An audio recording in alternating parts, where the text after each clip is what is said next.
there's pressure on the newly formed Department of Government Efficiency, which Elon Musk and Vivek Ramaswamy will be leading. There's calls for them to cut funding to NPR. And for good reason. Let's listen to the woke boss of NPR, who used to be the Wikimedia Foundation chief. This is Katherine Maher, who seems to have some very strange ideas about truth. She thinks our reverence for truth is a distraction. The Wikipedians who write these articles aren't actually focused on finding the truth. They're working for something that's a little bit more attainable, which is the best of what we can know right now. And after 7 years there, I actually believe that they're onto something. That for our most tricky disagreements, seeking the truth and seeking to convince others of the truth isn't necessarily the best place to start. In fact, I think our reverence for the truth might have become a bit of a distraction that is preventing us from finding consensus and getting important things done. The truth is a distraction? It's a little disturbing, Alex. You know, Rita, I'm a full-blown conspiracy theorist, and they've even made that word, an incredible description. If you're described as a conspiracy theorist, you're demonized. But during the pandemic, if you looked into it, if you did your own research, they called you stupid. So this is a serious issue where they don't want citizens to even seek truth, ask questions, have any idea what's going on. They want us confused. They want us stressed out. They want us focusing not on trying to fix the problems, and they want us fighting with each other. So this is a much bigger issue when the head of NPR, the National Public Radio, is saying that truth is not important.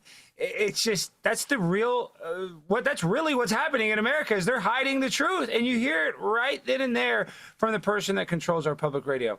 It's insane, Rita. It is, and it helps explain why trust in the media in the US is at historic lows. I think they've earned that mistrust well and truly. And the trust in the public institutions in general is so low, and that's why Trump won so comprehensively. People want him to go in there and clean up these institutions that have become so politicised and really lost their way. Talking about Donald Trump, let's have a look at his new Attorney General. He's selected former Florida AG Pam Bondi after Matt Gaetz dropped out. That was a surprise to many. But lefties everywhere are still freaking out about this latest selection. Let's have a look at what MSNBC had to say. Pam Bondi is exactly what I was saying in the last segment that we should all fear, because she's competent. We may not agree with her ideologically, but she actually knows how to do this job. So if anyone on the Democratic side or anyone who cared about liberty or justice was thinking, well, maybe Matt Gaetz will screw this up and that'll give us some time. No, Pam Bondi knows what she's doing. She is a dangerous and effective pick, and that's frankly worse than what we would have got with Matt Gaetz. Well, that's music to my ears. I want to hear that she's got the same ideology as Matt Gaetz and is being highly effective in implementing the sort of changes Trump wants to see at a national level. What can you tell me about Pam Bondi? Because she's also received praise from rhinos, including Jeb Bush and Mitt Romney. That's worried a few people. That's not normally a good sign. Do you know much about Pam Bondi? You know, my knowledge is limited. She kind of, for me, came out of nowhere, and I was really disappointed when Matt Gaetz wasn't the Attorney General and he stepped down, because I know Matt Gaetz would actually go after a lot of the corruption that's happening within, the unelected bureaucrats of the FBI and all of our alphabet agencies, so that would have been great.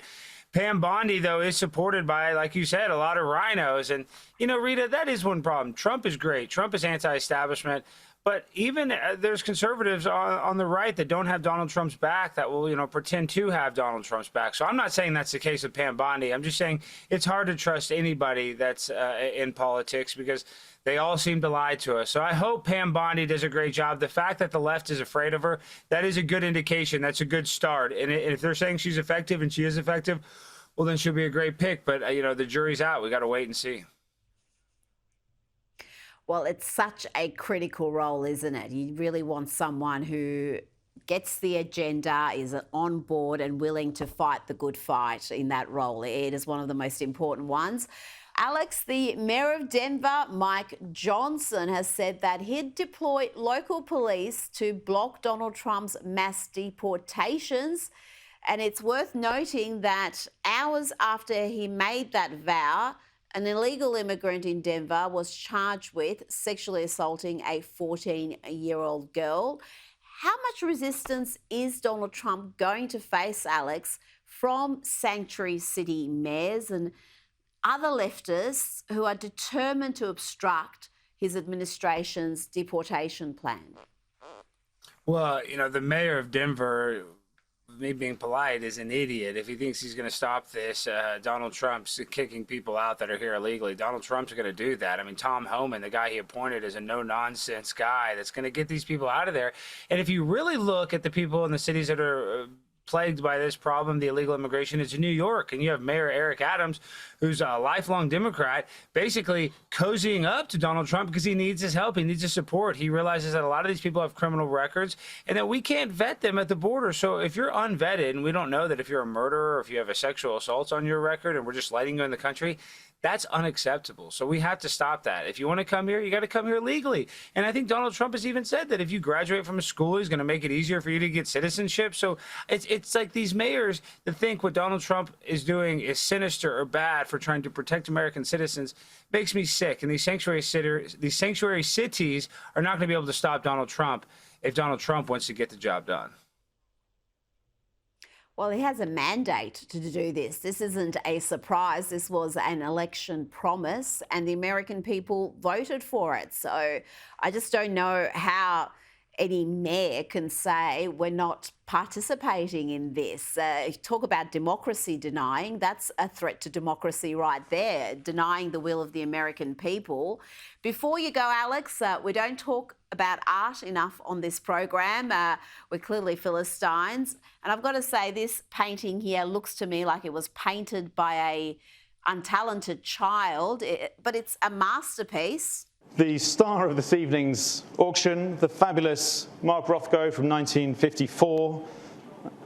50% of the works from this incredible year for the artist are housed in permanent museum collections. This is an incredibly rare opportunity to buy one of the greatest works by the artist. Alex, it ended up selling for 32 million US. That is 30% lower than it sold for a few years back.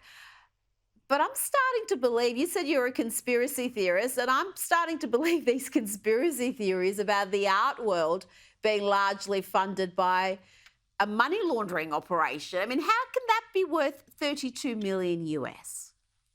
Rita, you nailed it. This is some sort of CIA money laundering scam. I don't know what it is, but that doesn't make any sense to me. So I think you're right on the nose. You're right on the money when it comes to saying what is going on. It doesn't make sense.